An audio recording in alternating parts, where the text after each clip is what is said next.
Nos lances de ontem do empate entre Corinthians e Santos. Legal, um amistoso assim de pré-temporada, né, na Arena Corinthians, o estádio estava cheio também, o Gustavo. 900 mil reais de renda. 32 mil.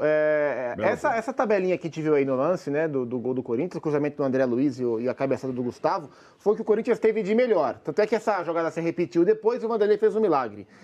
A gente viu um Corinthians que jogou... Essa é a segunda, né? Essa é a jogada aí. A primeira foi de esquerda, o André foi de direita. E as duas com colaboração enorme do zagueiro do Santos Futebol Clube, o Luiz. O que a gente viu ontem, no primeiro tempo principalmente, que foi quando as equipes jogaram com os times principais, foi um Corinthians defendendo, prioritariamente um jogo defensivo, e um Santos querendo ter a bola o máximo de tempo possível. Teve 70% Ficou bem clara quais eram as propostas das duas equipes. E eu acho que dentro do que elas se propuseram a fazer no primeiro tempo, as duas conseguiram fazer. O Santos teve mais a bola, mas criou pouco. O Corinthians teve menos a bola, marcou muito e teve as melhores chances. Então, no primeiro tempo, os dois cumpriram o papel.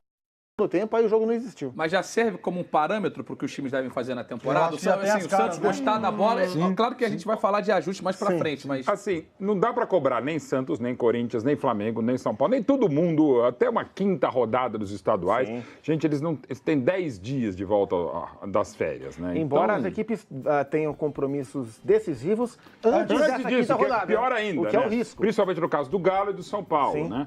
Mas, enfim, então, muita paciência. E mesmo se tivesse uma equipe tivesse vencido, mesmo o Flamengo, que a gente vai falar já na Florida Cup, calma lá, enfim. Claro. Agora, até porque, inclusive, essa questão, aos 16 do segundo tempo, Itaquera, o Carille mudou os 11. Tirou os 11. E aos poucos foi fazendo o São Paulo, então normal. E gente estreando, como o André, reestreando, como o Gustavo. Então, no caso do Corinthians, foi exatamente isso que falou o Zupac. Legal, fez gol o Gustavo, parece mais confiante e tal. Jogou o André bem. é interessante. O Gustavo, ex-Mosquito, agora virou Gustavo Silva. Né? Pô, bota Mosquito no nome. Mas, né? enfim, aguardemos cenas dos próximos capítulos. Me lembro o Dentinho. Lembra o Dentinho do Corinthians, do Shakhtar? Ele começou como Bruno Bonfim, quando subiu. Na verdade, ele era Dentinho. Começou Dentinho. Aí o Carpegiani falou que Dentinho é nome de jogador. Isso. Você vai ser mais respeitado se você for Bruno Bonfim. Aí o Corinthians caiu. E ainda bem que virou... Aí voltou a ser o Dentinho. O Mano pegou e voltou a ser Dentinho. Melhor. Então, assim, vamos com calma, com tudo e tal. Mas, assim, o Sornosa não foi tão legal.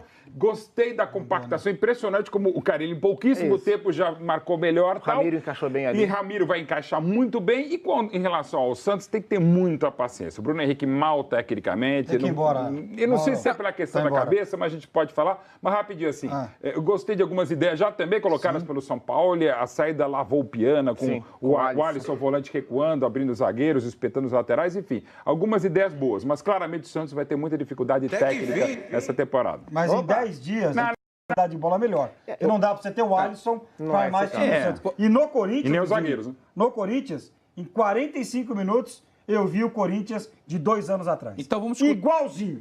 O Carille já falou sobre isso, sobre assim, o que deve apresentar o Corinthians nessa temporada, justamente depois do empate de ontem com o Santos. Foi um jogo muito bom. Entra naquilo que o Corinthians buscou os 4 anos que adversários difíceis, jogos grandes, para que já nos mostre o quanto antes os nossos problemas, para que a gente possa trabalhar e estrear cada vez melhor. Então, gostei muito, priorizei muito, deixei bem claro, o sistema defensivo funcionou com as duas equipes, já tendo entendimento, e agora aos poucos soltando mais a equipe. O André na ponte jogou pela direita da função, Sornosa, eu estou adaptando ele ali. Então, vai um tempo ainda dele entender na hora de entrar e virar um meia, na hora de ficar aberto para receber. Então, o André é da posição. O Ramiro fez isso aí, 250 jogos com a camisa do Grêmio, trabalhando ali também. Então, facilitou as ações. Agora é com trabalho que a gente vai melhorar o lado esquerdo também, né? E é com tempo, as primeiras rodadas vão acontecer erros, eles são normais, e a gente tem que corrigir para cada jogo estar melhor. Pergunta na tela. Tá aí, né? Seria o Carille o grande craque do Corinthians? Acho que sim. O Carille sendo, se a resposta for sim para os três, ele sendo o grande craque do Corinthians, é suficiente para o Corinthians, de repente, beliscar alguma coisa? Eu acho que sim, porque eu acho que o elenco montado, ele é muito condizente com o que o Carille quer do time. Então, rolou um match, né, falando do Tinder que a gente brinca no começo do programa. E eu achei interessante essa postura defensiva do Corinthians no jogo de ontem. O próprio Carille falou assim, no primeiro momento, eu defesa, porque é o que o Corinthians perdeu no último ano. Como ele fez há 2 anos atrás. Então, eu acho que nesse primeiro momento é assim mesmo que vai ser. E acho que com o passar dos meses, a temporada, ele vai soltando um pouco mais a equipe. Então, eu acho que o roteiro é esse mesmo. Tá tudo muito controlado pelo Fábio Carilli. Ele falou do Sornosa, eu não gostei do Sornosa. Mas temos um problema, falou. Só que tem gente pra entrar, ó. Tem o Bozelli pra entrar. Isso. Tem Pedrinho, tem Romero. Tem Manuel. Então, o Corinthians tem o Carlos. Mas o maior problema do Corinthians hoje é na lateral esquerda. Desculpa. Mas eu acho que o Carlos vai dar conta. Tudo bem, mas com todo respeito à pessoa do Avelar, nada contra a pessoa dele, mas não pode jogar no Corinthians, cara. Ele não tem futebol pra jogar no Corinthians. Ele é fraco. Tá mal, não. Ele sempre foi mal no Corinthians, né? Não, pode soltar a corneta. Tem que colocar o menino pra jogar aí, que tem nome de... Mas ele não tá. Cantor de churrascaria, como é que chama? Carlos Augusto. Ele tá na seleção. Põe o Carlos vai lá pra jogar na lateral esquerda. Ele é titular no Sub-20 do Brasil. Como é que você vai botar ele pra jogar? Ele não pode jogar. Porque ele tá na seleção. Quando voltar... Só que é o seguinte, o Corinthians vai precisar de um outro lateral esquerdo. Mas assim, a gente tá falando do primeiro jogo da temporada que a gente viu, né? Assim, teve a oportunidade de observar. E ainda no contraste com o Santos, o Carilli, o jogo dele requer menos tempo de preparo para o time do que o que o São Paulo quer apresentar no Santos, por exemplo? Também, até porque eu acho que o elenco do Corinthians dá mais opções. O Carilli chegou em 2009 ao Corinthians, diferentemente do que vai já o Ricardinho em relação ao treinador argentino. Evidente que o cara está chegando agora e está chegando num momento conturbado, talvez o ano com piores perspectivas para o Santos, e é natural que seja assim, sem Gabriel. E o jeito de jogar é muito diferente, né, Mauro? Um quer a bola, o outro não quer a bola. Mas tem que ver se o técnico está esperando isso também. Mas, cara, perdeu o Gabriel, vai perder o Rodrigo, está perdeu o Dodô. Deve perder essa semana mesmo o Bruno Henrique. Aliás, o Dodô, é muito difícil. E não tem ninguém para subir. Não, bota os meninos para jogar como historicamente. Só tem o Lucas Lourenço. Não tem. Só tem o Lucas Lourenço da base. E o Yuri que entrou, que se derem chance. Mas é legal você falar do... o centroavante. Queria só voltar aqui no Corinthians, você falou de não ter opções, de ter menos opções, né? O Corinthians, por exemplo, achou, ou de repente está achando uma opção para a posição de centroavante de alguém que eles acreditavam lá atrás, pareciam que não acreditar mais, voltaram a acreditar depois do ano que teve no Fortaleza, o Gustavo, que marcou o gol do time ontem. Primeira cabeçada do ano, tenho que agradecer bastante a Deus por tudo que ele vem fazendo em minha vida. Que nem eu falei lá dentro, tenho que agradecer bastante ao Rogério Ceni, que me ajudou muito no ano de 2018, tanto no posicionamento como taticamente. E depois, desde que eu saí daqui na minha primeira passagem, procurei aprender bastante por onde eu passei e espero dar continuidade no ano aqui. Qual foi a grande contratação do Corinthians na temporada? Em termos de jogadores, tô entre Bozelli e Ramiro, né? O Ramiro é muito bom, eu acho que o Bozelli vai gerar mais pontos pro Corinthians. O Corinthians vai ganhar muito, literalmente, com a figura do Mauro Bozelli. Eu gosto muito do Sornosa. Eu tenho algumas dúvidas. O Ramiro é acertador de time. Mas o Bozelli é o melhor jogador. Agora, o Gustavo... o Rogério Ceni falou no passado que o Gustavo é o maior cabeceador que ele já trabalhou na carreira. Mais do que o Cícero? Sim. Eu acho que o Cícero muito mais. Mas olha que detalhe interessante. Wagner Love pode chegar ainda, não pode? Pode. Vamos supor que chega o Wagner Love. Sim. Tem o Bozelli. Sim. Aí você vai ter o Wagner Love. Sim. Aí você vai ter o Gustavo. E os outros dois serão liberados. Não, e você vai ter o Roger. Vamos contar o outro enquanto. Tá. Veja como pro Carilli é legal. Ele vai ter, de repente, no banco de reservas, justamente isso que o Zupac falou. Um jogador que pode entrar e mudar completamente o jeito do Corinthians jogar, que é o Gustavo. Você está perdendo o jogo, você vai meter o Gustavo para fazer um gol de cabeça. Embora o Bozelli também seja muito bom. O Bozelli é ainda melhor de cabeça. Será melhor que o Gustavo? Melhor. O Bozelli é um excelente cabeceador. Então, Gustavo... Então, liga pro Rogério, então volta pro Fortaleza. A questão é o que vai ter de opção. É isso, se ele vai ter minutos para jogar, não vai ter. É o que o Abelão falou e que a gente viu com o Felipe.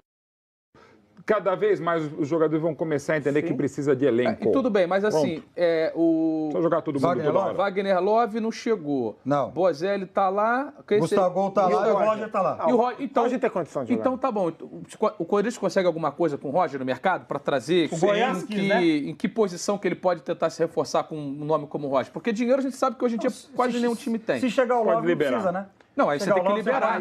Aliás, não, libera por nada? Mas perguntaram ontem pro Carilli se dá para jogar Bozelli e Gustavo juntos, e ele falou que sim. Mas é situação específica, imagina. Mas ele falou que sim. Como ele fez ano passado, embora não 2 meses, com o Rodriguinho Jadson, deu muito certo na conquista do Bipaulista e tal. Mas ali eram meias, que tem por característica a movimentação.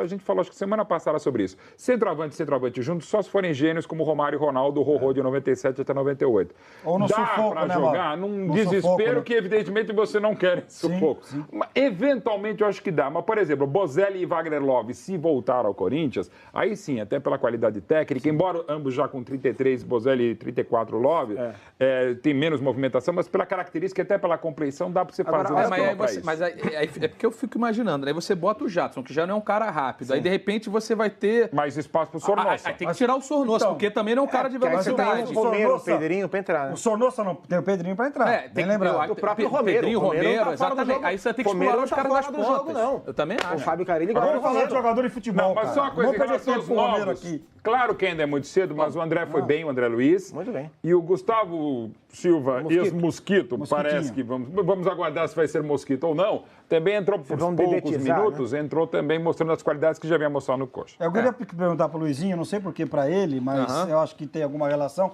Como é que foi o Sornossa no Fluminense? Ele jogou bem de meia, jogou aberto pelo lado do campo. Conta um pouquinho do Sornossa. Eu acho que o cartaz foi maior do que o futebol apresentado. Eu acho que o Corinthians contrata um excelente passador, um cara que ajuda a ditar o ritmo do jogo, mas ele não tem penetração na área, não tem chegada. E eu acho que num time, colaborativo... meias no Brasil. Pisar na área, como você gosta de dizer. E num time colaborativo como o Carilli quer montar, onde todo mundo coopere, talvez o Sornossa esteja numa rotação um pouco abaixo. Exatamente. Essa mas questão com o Carilli pode ganhar isso. Pode. Se ele tiver... O Carilli não tiver afim, técnico, né? Bom, gente, o jogo valeu um troféu para o Corinthians, né? Troféu Gilmar dos Santos Neves. Parabéns. Mas, pro lado do cartões, Santos... né? Isso, 4 cartões amarelos pro Santos, 3 cartões amarelos pro... O nome do maior goleiro da história dos dois clubes na era pré-treinadores, bicampeão mundial pelo Santos, bicampeão mundial pela seleção, tinha que ir pros pênaltis. Era mais com o Cássio de um lado e Vanderlei do outro. Eu acho que os goleiros tinham que bater os pênaltis. Verdade, bem observado. Bate 3 pênaltis, pronto. Mas... Pro Santos, o jogo de ontem já serviu para alimentar a polêmica do Sampaoli, porque o Sampaoli quer reforços, aparentemente o Santos ainda... Aparentemente não, o Santos ainda não entregou os reforços desejados pelo Sampaoli, e ontem o jornalista argentino publicou na conta do Twitter que o Sampaoli queria uma reunião basicamente para dar um ultimato, ou a gente